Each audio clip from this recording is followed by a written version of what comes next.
So this is my neighborhood. I live in Oakley, outside of Cincinnati, and this is one of the hottest areas for real estate right now. For people that are trying to get into Oakley, or they're trying to get in an area that's really, really hot, I thought I'd show you firsthand exactly what's going on and exactly how hot these are. In fact, just walking down my street, it's amazing how many properties are being flipped. This is a flip. This house is a flip. This house right here is being renovated. This is a rehabbed house. This house is also being flipped. This house is a flip. 2 flips right next to each other. That on the market last year, this one getting ready to come on the market now. This area is very hot, and people wonder why they can't get properties in Oakley.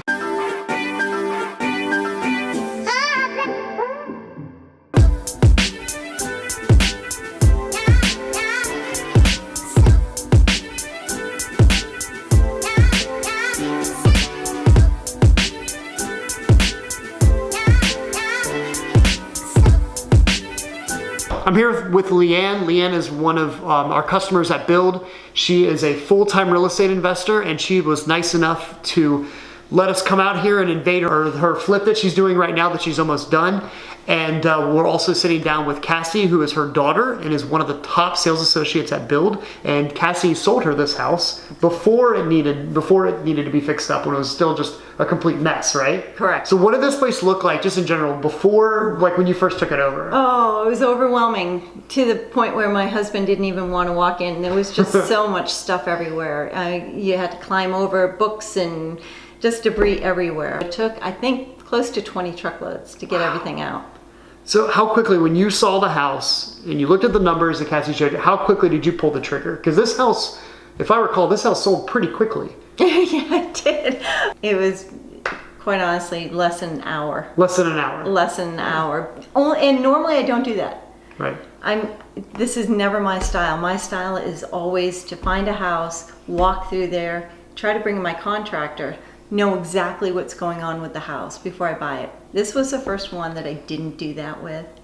And, you know, some issues did pop up. You've done 5 different flips. I have. So what are you most excited about this house for?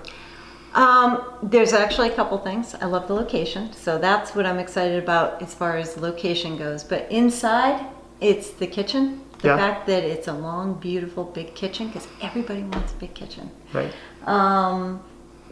The fact that we put in high-end appliances and the butcher block and the herringbone, love that. And the bathrooms, you know, I love that we just redid the bathrooms, try to add a little extra touch to it.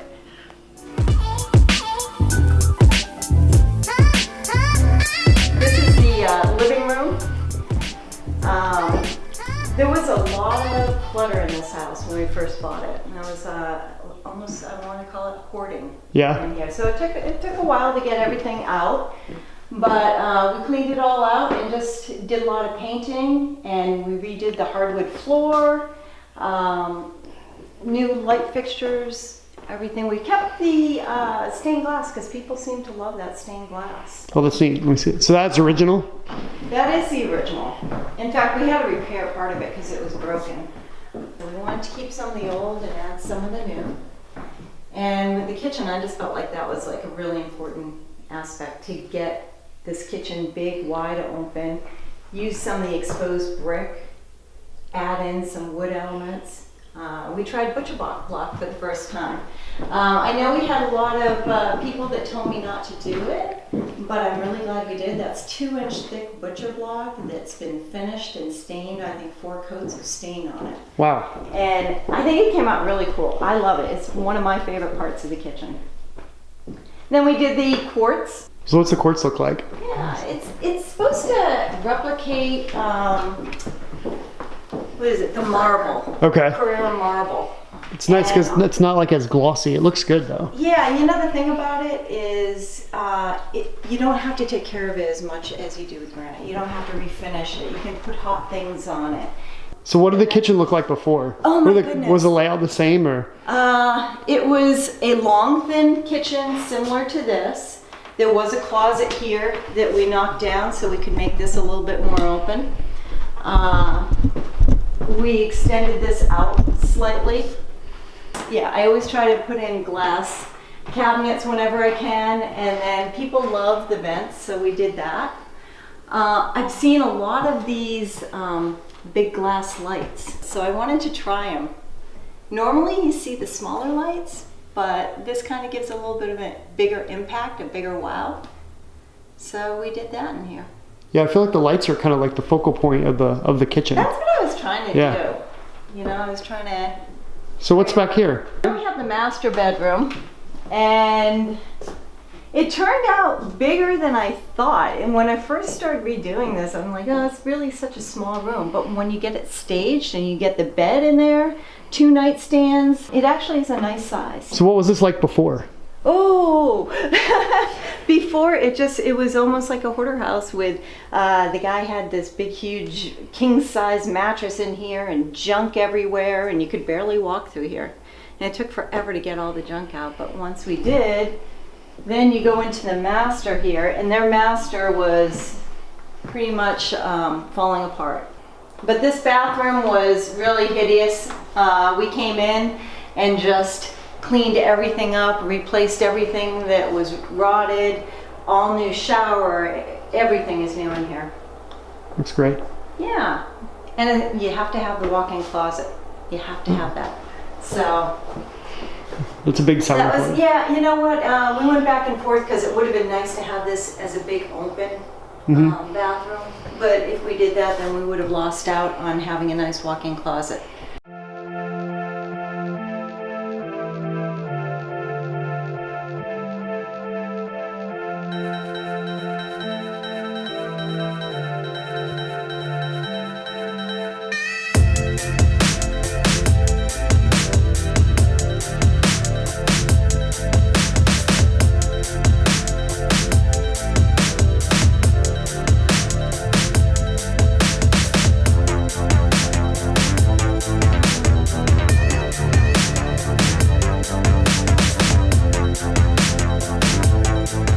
I've seen a lot of times too with investors where they take a house that's got like the older tile in this, and this is, you know, tile that you put in, but they'll see like old tile and they'll decide they just want to keep it because they're like, oh well, people like that retro look. So where you did new tile that gives the retro look. That's exactly right. That's exactly right. And I'm trying to incorporate that. I'm trying to keep the old and the new. Right. So if you, right behind you, you can see that this is the old original ironing board that we actually had it cut down because of the wall right here, but we cut it down slightly. But how cool is that? So you know that there's another house, HGTV shooting a show like one block over. Have you seen that house? I haven't seen it yet. Cassie was telling me about it. I haven't stopped over to take a look. I think the neighbor over there was talking about it too. Yeah, they're real secretive, but yours will be on the market a little bit before theirs. And how do you feel going up against like a HGTV house flip show? Ooh, well, time will tell. I don't know. Well, I think that's one of the cool things of, you know, about the work that you do is you do it HGTV standards. You're not just going in and flipping, doing something really quick. You're going in and making sure, spending hours upon hours, making sure that, you know, her designs are on point. It's what people are going to want. It stands out from, you know, other people that are rehabbing. Right. Yeah, so, I've seen your houses and I would put them on par with anything that I've seen on TV for sure. Nice, thank you. I always try to add something that the average person would put in. Right. You know, like whether it's, you know, that 20s tile thing or the chandelier in the bathroom. You know, that's not something most people do, I don't think. So I always try to add something. Sure. I think your tile work is really cool too. She's always picking out really, really unique tile. That it's not your typical subway. Like you'll see in the kitchen, she did the herringbone. So in little niches or niche, whatever it's called, in the shower, she's picking out really, you know, unique tile. That's not standard that every other rehabber in the world does. I try to do my research and figure out what's out there in the neighborhood, and then when I redesign it, I try to go one step further. I try, and I mean it's worked so far. I mean I've been pretty successful.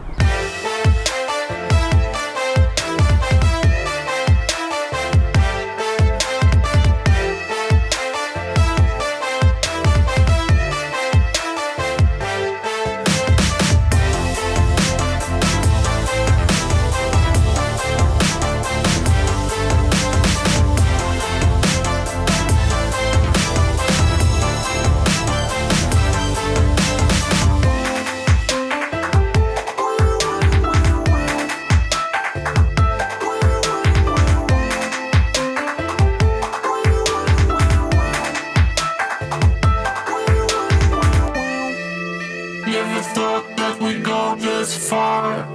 Don't stop now. Reaching for a distant star.